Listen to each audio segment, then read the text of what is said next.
I'm Maria Allwine. I'm from Baltimore, Maryland. I'm with the Pledge of Resistance Baltimore, the National Campaign for Nonviolent Resistance. I'm an associate member of Veterans for Peace. Why am I here today? Well, it's been 8 years since we invaded Iraq, 8.5 since we invaded Afghanistan. We're using drones in Mexico, we're using drones in Pakistan, we're using drones in Yemen. As we speak today, the current occupant of the White House is considering military action in Libya. And here we have Democrats and Republicans disenfranchising all the rest of us. Workers, union members, non-union members. They are destroying workers. They are destroying our rights. They are taking them away. And what they're doing is using these endless wars to feed the war contractors, the military who want endless war. And what they're doing is taking it all away from us, the country that we thought we knew and that we thought we had, where there was at least a little bit of the common good and a little bit of the social contract left. That's gone. They're destroying that, and the way they're doing it is by keeping us involved in endless war. We are a dying empire. And I'll tell you, the one thing we have left is civil resistance and people out in the street. No more electoral process. Electoral politics is not the answer. Are you in the Tea Party then? Just a second. Are you kidding? No. Just a second. No way. And well, this gentleman asked if I was with the Tea Party. No. Thankfully. But what we need is a real people's movement, not that AstroTurf group called the Tea Party that's funded by millionaires and corporate entities and former wealthy Congress people like Graham and Army and all of those folks. But what I want to leave with is we have got to be out in the streets. This is all we have left. And even this right is beginning to disappear. Dissent is being quashed in this country, not reported on anymore. And I want to say too that just because you don't read it in the mainstream media doesn't mean it's not happening. Dissent is happening every day in this country. And we're going to continue to dissent until we have the rights and the justice back that we're entitled to and what this country is supposed to be about. Now, Maria, before you leave, I'm going to pan over here and show the flags. The Veterans for Peace are here, and Code Pink is here, and so many other activists. And Iraq Veterans Against the War. And right behind is the White House, of course. So yes. Does that give you some kind of pickup of your spirits that these kind of groups are involved? It does. Working and fighting. You know, because I've been involved in this for a long time, not as long as many others, but about 11, 12 years. And I obviously, the peace movement really fell off when we weren't able to stop the war. A lot of us continued because you realize that you just have to do what you have to do. You know, you can't stop just because one thing that you wanted to do wasn't effective. But also, there's certainly the peace movement suffered a huge blow with Obama's campaign, election, and then betrayal of all of us. And so for me, seeing these new groups, these groups all involved again in this type of action does give me hope. And I have felt pretty hopeless for quite some time, but I think we're seeing a resurgence, especially with the unions. And if the unions are smart and abandon the Democrats who have betrayed them, as they better and as they must, and we're all together, we will have a people's movement, and we can change things. We do have power, but we have to exercise it. So I urge everyone to get out in your neighborhoods, in your communities, in your cities, in your towns, and in your state houses especially. Support unions, support workers, and take back our rights. Thanks so much, Maria. Given your name and why you're here. My name is Josie Zelnick Cash, and I drove from Cleveland, and I'm here because I'm fed up. And I've been fed up. I've been going to protests. I went to the last one on Martin Luther King Day for Bradley Manning. I came over here again for that. Was that at Quantico or here? Pardon me? The last one was at Quantico or here? At Quantico. And tomorrow's going to be at Quantico again. I think it's disgusting what they're doing. It's the same thing as the Nazis. What the Nazis were doing to people, humiliating people. You know, what is the purpose of him having to strip down every day for, yeah, they say now he's totally naked, but he's been naked for been in solitary confinement, and he was going 8 or 9 months without any charge, and this is the United States of America. You know, it's kind of hard to picture that. You know, where our future is going, and they keep saying winning the future. I think that's a bunch of BS, and that's why I'm here. I'm just fed up. I'm here representing me and my husband. And that was an 8-hour trip by car. About seven or so hours. Yeah, I came here about 2 o'clock in the morning. So I left a little later than expected, but yeah, I really focused. I feel focused and driven to come out here because I have to speak out. And people need to stop drinking the Kool-Aid and watch the real news like Democracy Now!, Al Jazeera English, and other news sources on the internet, not on television. People need to wake up and get off the couch and do something, and that's why I'm here. And Jody, I'm just going to take a little look at your son. Sure. Just another war for the rich. And I'm going to turn this off. Here's the other side if you want to see it. Here's the other side. Oh.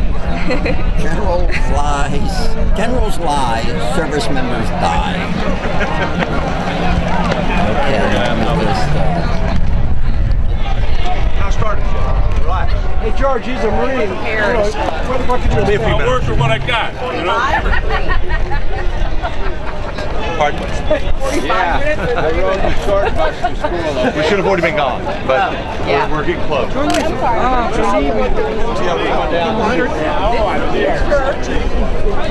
Just starting your name. I'm Max Obashevsky. I'm with the National Campaign for Nonviolent Resistance. And Max, what's important about today's rally? It's also the anniversary. Right. I was here December 16th when approximately 143 vets and supporters risked arrest, trying to communicate to Obama, we've got to end these awful wars. So it seems that Obama hasn't got that message, so he's decided to come back on an anniversary of the invasion of Iraq. And besides bringing up the issues of war, they've been chanting to free Bradley Manning. Some of us are going to Quantico tomorrow. We have sent a letter to the Commandant, and we've asked him for a meeting. Daniel Ellsberg and other people have asked for a meeting to talk about Bradley Manning. We think that he is being tortured here in the United States. We know of the torture in Guantanamo, but to think that a U.S. service person is being tortured here in the United States is beyond comprehension. I don't have to tell you that Bradley Manning has only been charged. And to already start punishing this person is something that many people here today are actually going to go to Quantico tomorrow. A lot of vets are going to be there tomorrow. And there will be some people risking arrest on behalf of Bradley Manning. Are you disappointed in Barack Obama's response to all, not only the wars, but to the torture issue, to Bradley Manning? You're disappointed about that? It's incomprehensible.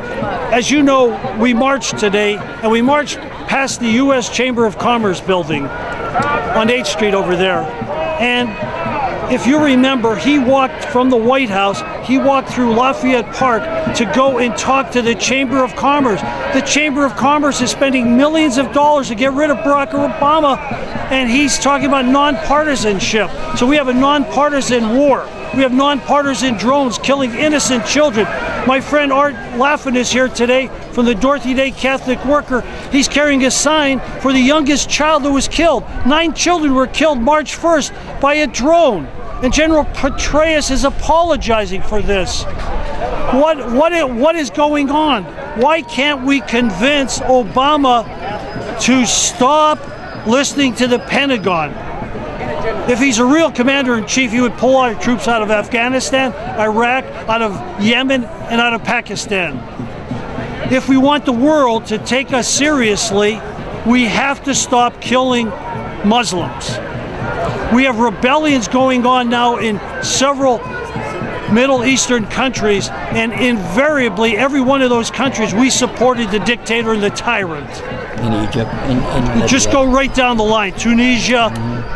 Right now, they're killing people in Bahrain. Saudi troops are coming into Bahrain, killing people, simply asking for what we're asking for here is democracy. And we support those governments and those tyrants.